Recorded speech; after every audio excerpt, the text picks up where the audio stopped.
राजकीय महाविद्यालय के हिंदी साहित्य के तृतीय वर्ष के विद्यार्थियों का आज की कक्षा में स्वागत है।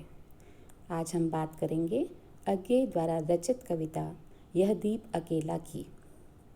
यह दीप अकेला का रचनाकाल 18 अक्टूबर 1953 है।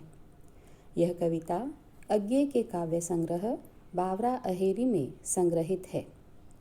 कवि अज्ञेय प्रयोगवादी काव्यधारा और नई कविता के कवि रहे हैं। उन्होंने अपनी कविताओं में व्यक्ति को महत्व दिया। यह दीप अकेला उनकी बेहद चर्चित कविता रही है, जो व्यक्ति और समाज के संदर्भ में अज्ञेय का पक्ष प्रस्तुत करती है। अज्ञेय ने इस कविता में यह बताया है कि दीप संख्या में एक है, यानी अकेला है, सामूहिकता से अलगाव के अर्थ में नहीं, बल्कि समूह में संख्या के अर्थ में एक अकेला। तो दीप अकेला है जो स्नेह से भरा हुआ है। स्नेह का अर्थ प्रकाशित करने की क्षमता है। इसी क्षमता का उसे गर्व है और इसी गर्व की मादकता दीप का नशा है। ऐसे ही दीप मिलकर दीपमाला बनाते हैं, अर्थात समाज को मनुष्यता के गर्व से भरे मनुष्य ही निर्मित करते हैं। इस प्रकार दीप के उदाहरण से अज्ञेय ने व्यक्ति और समाज के संबंध को स्पष्ट किया है और बताया है कि समाज को मनुष्यता के गर्व से भरे हुए मनुष्य ही निर्मित करते हैं। दूसरे शब्दों में कहा जाए तो जिस प्रकार प्रकाश से भरा दीपक ही दीपमाला बना सकता है, बुझा हुआ दीपक नहीं, वैसे ही मनुष्यता के प्रकाश से प्रकाशित मनुष्य ही सामाजिक अंधकार के विरुद्ध समाज की रचना कर सकता है, इससे रहित मनुष्य नहीं। इस प्रकार यह दीप अकेला कविता व्यक्ति के मानवीय व्यक्तित्व की महिमा की कविता है, मात्र व्यक्ति की महिमा की कविता नहीं।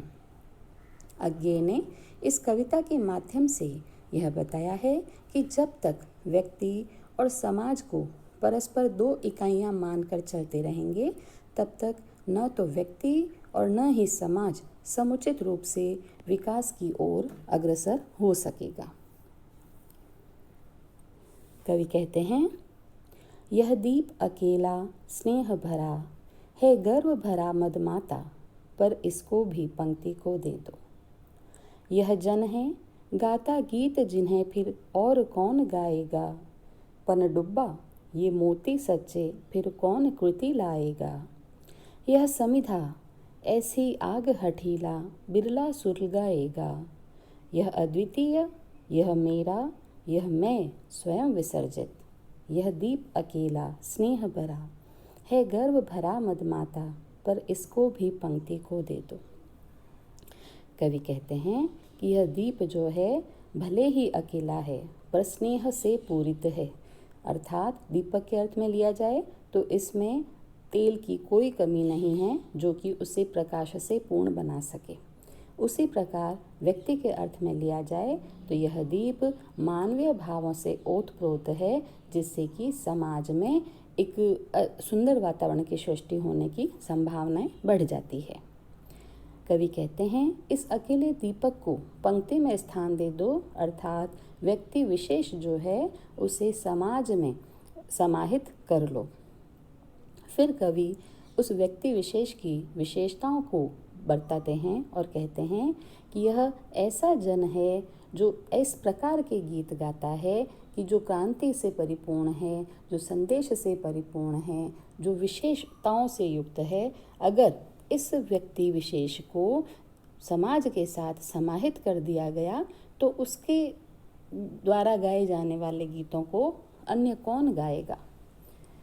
वह पनडुब्बा है, पनडुब्बा जो कि पानी में गहराई में जाते हैं और वहाँ पर प्राप्त निधियों को लेकर सहेज कर पुनः लौट आते हैं। तो यह जो व्यक्ति है यह कैसा है, पनडुब्बे की भांति है। जिस तरह से पनडुब्बा जल में से मणियाँ लेकर आता है, वैसे ही यह ऐसा व्यक्ति है, साहित्यकार है, जो कि अनमोल साहित्य निधियाँ लेकर आने की संभावनाओं से युक्त है। यदि इसे समाज में समाहित कर दिया गया तो फिर इन असीम संभावनाओं से युक्त कृतियों का निर्माण कौन करेगा। यह समिधा है। समिधा हवन में प्रयुक्त होने वाली लकड़ी के अर्थ में है, जो पवित्र होती है और पवित्रता का वातावरण निर्मित करती है। तो यह ऐसी समिधा है जो कि संपूर्ण वातावरण को पवित्रता से युक्त करने की संभावनाओं से युक्त है।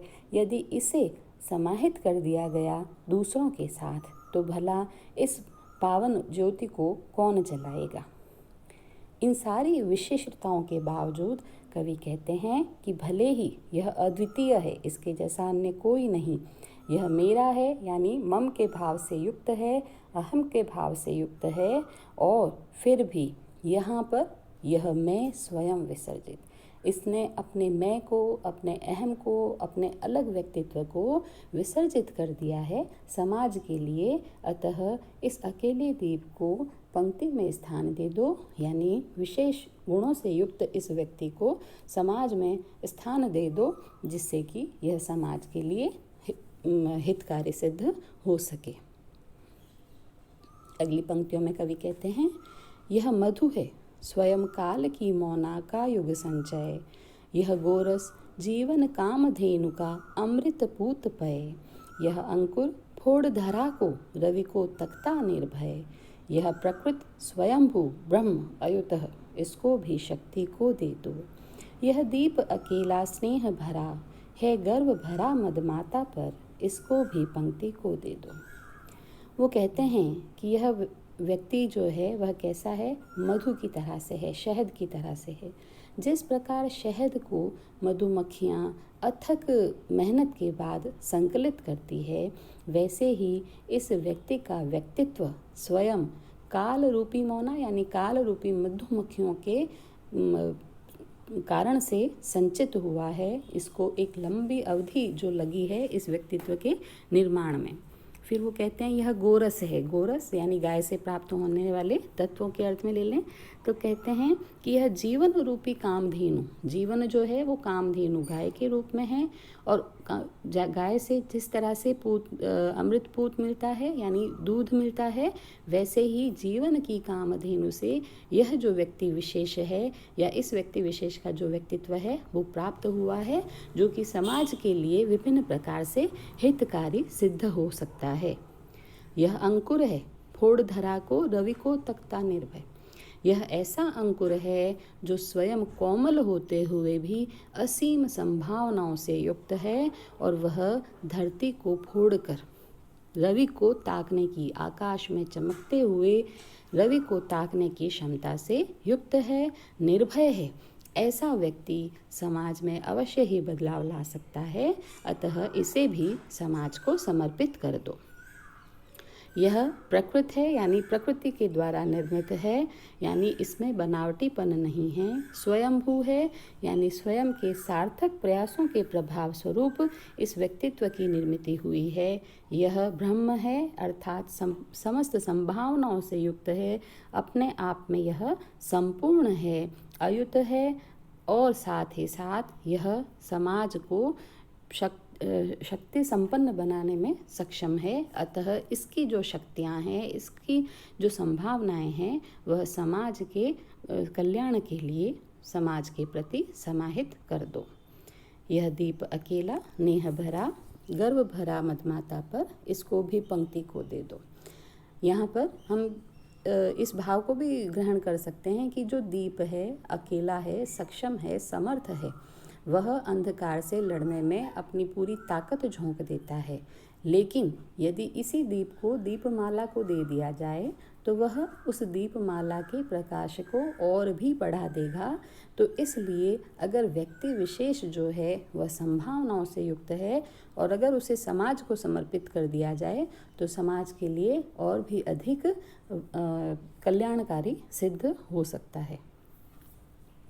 अगली पंक्तियों में कवि कहते हैं, यह वह विश्वास नहीं जो अपनी लघुता में भी कांपा, यह पीड़ा जिसकी गहराई को स्वयं उसी ने नापा, कुत्सा अपमान अवज्ञा के दुधुआते कड़वे तम में, यह सदा द्रवित चिर जागरूक अनुरक्त नेत्र उलंब बाहु, यह चिर अखंड अपनापा, जिज्ञासु प्रबुद्ध सदा श्रद्धामय, इसको भक्ति को दे दो।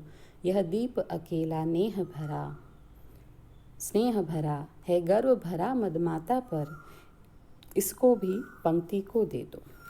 कवि कहते हैं कि यह जो व्यक्ति है यह कैसा है, मतलब निर्भय है, इसमें यह भयभीत नहीं होता, यह अपनी लघुताओं से आशंकित नहीं होता। जिस तरह से अंधकार में एक दिया अपने लघु आकार को देखकर घनघोर अंधकार से डरता नहीं है, वरन अपनी समस्त शक्ति जो है उसका प्रयोग करके यथासंभव अंधकार को मिटाने के लिए प्रयास करता है, वैसे ही यह व्यक्तित्व भी अपनी क्षमताओं के साथ बेहतरीन जो कार्य है करने में यह सक्षम है, क्योंकि यह अपनी लघुता को अपनी कमी के रूप में नहीं देखता। यह पीड़ा जिसकी गहराई को स्वयं उसी ने नापा, यह वह पीड़ा है जिसको उसने स्वयं अनुभूत किया है, स्वयं उसने अपने भावों को सहन किया है, स्वयं अपने पीड़ाओं को, अपने कष्टों को उसने उठाया है। और साथ ही साथ उसने क्या किया है, कुत्सा, अपमान, अवज्ञा के धुधुआते कड़वे तम में जिस प्रकार से घनघोर अंधकार होता है और वहाँ पर दीप जब जलता है तो धुआं भी उठता है, लेकिन उस घनघोर अंधकार में, उस धुएं में भी दीप जो है सदैव जागरूक रहता है, प्रकाशित रहता है, प्रकाश फैलाता रहता है। वैसे ही यह जो व्यक्ति है, भले ही इसका तिरस्कार, कुत्सा का अर्थ है निंदा, भले ही इसकी निंदा की गई, इसका अपमान किया गया, अवज्ञा का अर्थ है इसका तिरस्कार किया गया, लेकिन इन सारी कड़वी बातों को इसने अनुभूत करते हुए भी यह सदैव ही मानवता के भावों से द्रवित रहा है, सदैव ही जागरूक रहा है। इसके नेत्र कैसे हैं, अनुरक्त है। अनुरक्त नेत्रों का अर्थ है लालिमा से युक्त। अब लालिमा दो अर्थों में ली जा सकती है। प्रेम भाव में लिया जाए तो इसके नेत्रों में प्रेम का जो प्रेम पूर्ण जो भाव है सदैव ही विद्यमान, प्रेम की लालिमा जो है वो सदैव ही विद्यमान रहती है।